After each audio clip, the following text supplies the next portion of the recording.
Hi guys, इस video में will discuss the basics of inflation. हम स्टार्ट करेंगे types of inflation, important terms जो हमको पता होने चाहिए, उसके बाद कंट्री का इन्फ्लेशन रेट कैलकुलेट कैसे होता है, and finally we will see कि महंगाई बढ़ती क्यों है। Let's begin. What is inflation? Will start with a quick introduction. अगर आपके पास कुछ रुपीस कैश में है और लेट्स से उससे 2 गाड़ी आप खरीद सकते हैं आज की डेट में, तो अज्यूमिंग कि आपने वो पैसा कहीं और इन्वेस्ट नहीं किया है और कैश ही रखा है अपने पास, तो मे बी 30 साल बाद उस पैसे की एक ही गाड़ी आए। इस फिनोमेनन को हम कहते हैं इन्फ्लेशन। इसमें प्रोडक्ट का दाम बढ़ता है जिससे पैसे की वैल्यू कम होती जाती है।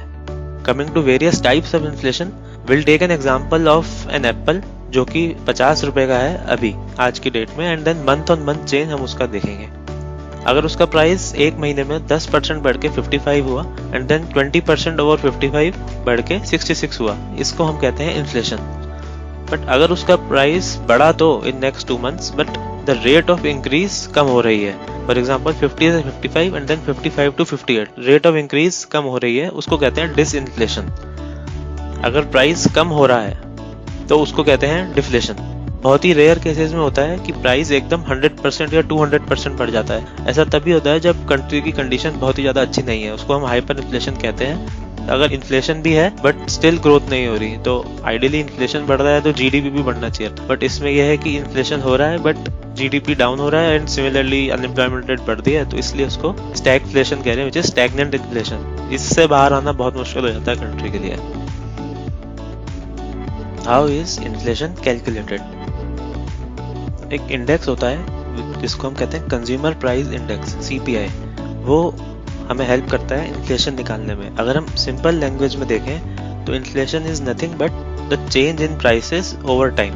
अब आप मंथ ऑन मंथ चेंज देख लीजिए, क्वार्टर ऑन क्वार्टर देख लीजिए, एज यू विश। तो कैच इज कि एक एप्पल के केस में तो ये सिंपल है कि उसका प्राइस कितना ऊपर नीचे हुआ, तो उससे हम इन्फ्लेशन निकाल सकते हैं। बट ओवरऑल कंट्री के केस में ये बताना थोड़ा कॉम्प्लेक्स होता है because a lot of products and services are involve. CPI में 400 प्लस गुड्स एंड सर्विसेज के प्राइसेस यूज होते हैं और इसका डेटा कस्टमर एक्सपेंडिचर सर्वे से लिया जाता है कि एक डायरेक्ट हाउस होल्ड को कितना पैसा देना पड़ रहा है इन गुड्स एंड सर्विसेज के लिए in retail market. All these products are not given equal weights. For example, a mobile phone and hospital service, दोनों का प्राइस चेंज को इक्वल वेट नहीं दिया जाएगा to calculate a single number of inflation rate.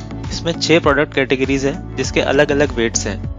सबसे ज्यादा अगर आप देखें तो 45% दिया गया है फूड एंड बेवरेजेस को। द रीजन बीइंग कि आप अगर किसी हाउस होल्ड में सर्वे करेंगे और उन्होंने 100 रुपीज अगर पूरे मंथ में खर्च किए हैं, 45-46 रुपीज आउट ऑफ 100 उन्होंने खाने पीने पे ही खर्च किए हैं, तो इसलिए इसका वेटेज उतना ज्यादा है। इंपॉर्टेंट टू नोट कि CPI रूरल और अर्बन एरियाज के लिए अलग अलग निकलता है, जिससे दोनों जगह की सिचुएशन अच्छे से एक्सेस करी जाए because situation is very different. और एक कंबाइंड इंडेक्स भी निकलता है। तो ये वेट्स जो आप देख रहे हैं ये कंबाइंड इंडेक्स के हैं। Including all those categories, the whole thing is known as headline inflation. इसमें से अगर हम food and beverages and fuel जैसे वॉलेटाइल सेगमेंट्स निकाल दें, इसको बोलते हैं कोर इन्फ्लेशन। कोर से हमें एक्चुअल ट्रेंड पता चलता है बिकॉज इंडिया में सप्लाई शॉक्स के कारण फूड आइटम्स के रेट काफी वॉलेटाइल होते हैं। फॉर एग्जांपल, अगर अनियन के रेट एकदम से बढ़ जाते हैं तो उससे पूरा इन्फ्लेशन रेट ज्यादा हो जाता है। To get the actual trend we can see the core inflation.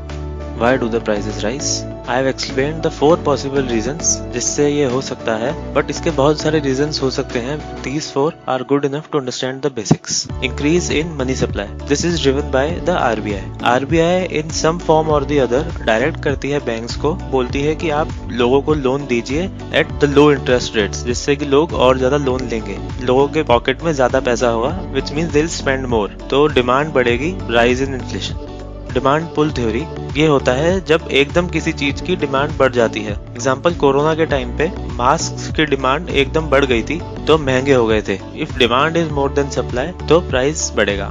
Cost push theory, taking an example, अगर मिल्क का रेट बढ़ेगा तो आपके कॉफी हाउस में कॉफी का भी रेट बढ़ेगा। As simple as that. Raw materials drive the inflation in the finished products. Rising sovereign debt, ये बहुत ही रेयरली होता है as compared to other reasons, but इसका इम्पैक्ट बहुत ज्यादा होता है इन्फ्लेशन पर। अगर नेशन किसी डेट में है बिकॉज ऑफ वॉर और डिजीज और सम अदर रीजन, पैसा चुकाने के लिए वो 2 काम कर सकता है। नंबर 1, टैक्सेस बढ़ा सकता है। उससे होगा ये कि बिजनेसेस को ज्यादा टैक्स देने पड़ेंगे सरकार को, वही पैसा वो पब्लिक से भी चार्ज कर लेगी। Second could be by printing more currency. May be debt अपना चुका दे but within the country पैसे की वैल्यू कम हो जाएगी, दोनों से ही इन्फ्लेशन बढ़ेगा। What does RBI do to control inflation? First important thing to note is कि RBI ये नहीं चाहता कि बिल्कुल इन्फ्लेशन नहीं हो। A moderate inflation is good for the economy. इससे ग्रोथ होती है और अगर प्राइसेस का रेगुलर एडजस्टमेंट होता रहेगा तो जो बेचने वाला है वो भी कॉन्फिडेंट रहेगा to sell the products. RBI ने 2016 में एक कमेटी बनाई थी, मॉनिटरी पॉलिसी कमेटी MPC। उसका काम है इन्फ्लेशन के टारगेट को अचीव करना। 4% is the target and it can go up to +-2%।